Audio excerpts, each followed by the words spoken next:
Thank you so much, Senator. We appreciate your time. It's now my pleasure to welcome Richard Vines, the other co-founder and director of Rare Cancers, to give a brief overview of the report.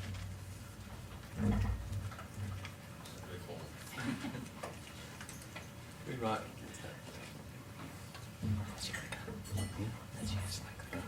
Is it on? Yep. That's one. This is going to be fun because I'm going to have to deliver this without being able to see the PowerPoint, so God help us all. Sensational. I should also confess that running around today doing the bit of media and getting ready for tonight, I did forget one little thing, which was to actually script a speech, so stand by. I really don't want to spend a lot of time on the report. I'm reliably informed that everybody here can read, and we've got some banners up with the key statistics, so I won't make it a dry, long evening. I'm just going to run through the key facts of the infographic and ask that you take home a copy of the report and that you look at it. I'm really grateful that you all came tonight, and I imagine that if you've been determined enough to get here, you're probably interested enough to listen to it, so that's great. The key points I want to make is that we didn't create any data out of this. We basically collated existing data and took it from the Australian Institute of Health and Welfare, the government body that publishes data around health in this country. We took some data from Cancer Australia.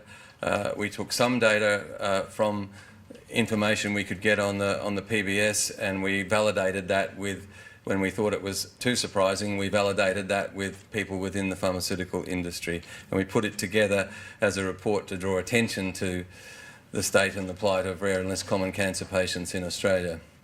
If we start with the key question, which is that, hopefully, someone tell me if I get these out of sequence, with what is a rare cancer and what is a less common cancer. We spent a lot of time thinking about that, and with the help from Professor Claire Scott, who will be following me tonight with the presentation, we were guided to a definition of a rare cancer as one with less than 6 diagnoses per 100,000 per year in Australia, and less common being between 6 and 12 inclusive.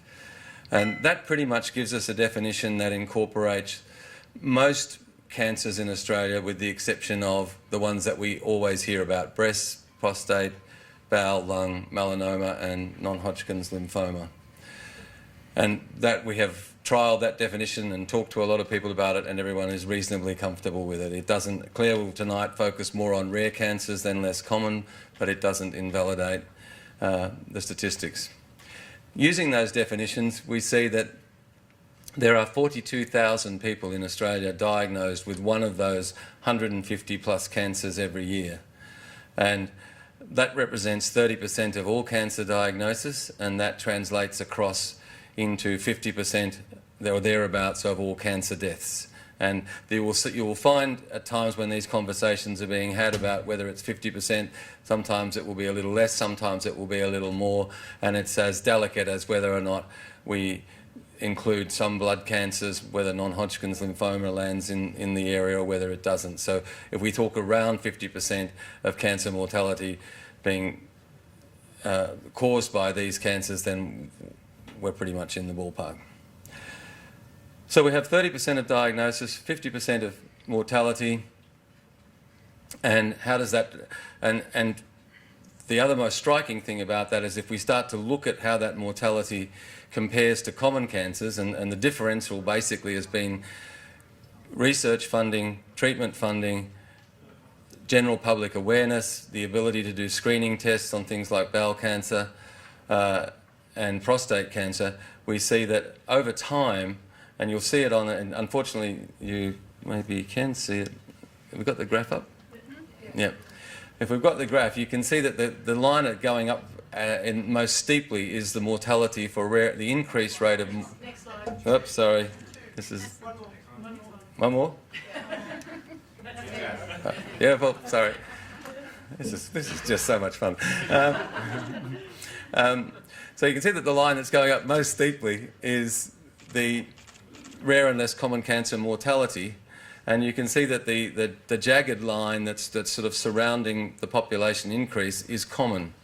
And that really says everything you need to know about the state of rare and less common cancers in this country. In where we have focused attention on common cancers, where we've worked incredibly hard with screening, with awareness around lung cancer and melanomas, we're winning.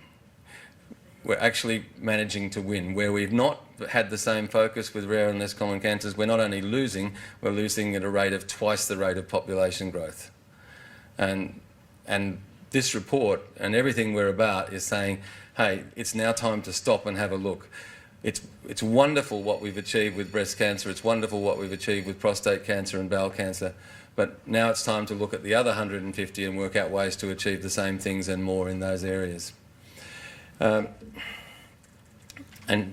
this next slide really highlights, if it's now got research and treatment up there, and I hope it has, now really highlights the problem that when you look at the research spend for rare and less common cancers, they constitute about 13.5% of all tumour-specific research. And that comes out of the 2005 Cancer Australia report, which is the latest information we had to hand. We know Cancer Australia are working on a later report, and we know that's complex, and we eagerly await the outcome. We've got no reason to believe that those figures will have changed materially.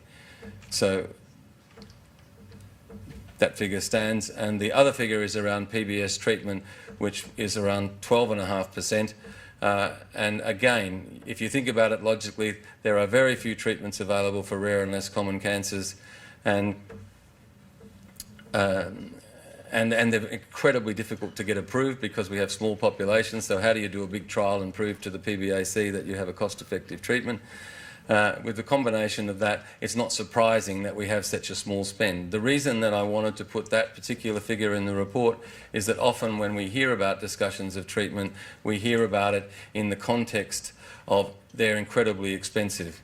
Now, if you look at the number of diagnoses or the number of or the mortality from rare and less common cancers and make a quick calculation, you'll see that the community spend on patients suffering from these cancers is extremely small, and there is no reason why it can't be increased and treated more equitably. Pretty much the last one is the statement of the obvious. What do we want to happen? We want a program set up where we can get innovative research which will lead to better screening and treatment. When we have those things, we'd like better screening and treatment programs implemented. We know that will need some changes to the way those kinds of drugs that are available for patients are funded through the PBS. We know we can't have a situation where for something like adrenal cancer, we can't produce a trial of 1,000 patients. So we just need to sit down with the government, with the key stakeholders being the pharmaceutical industry, the researchers, the patients, and just work through calmly and collectively how we can address this problem. And then we will get there. So that's my kind of fairly rambly speech. I'm sorry I couldn't see the slides, and I hope they came out pretty well. Thank you very much, and I'll give it back to Kate to introduce Claire Scott. Thank you.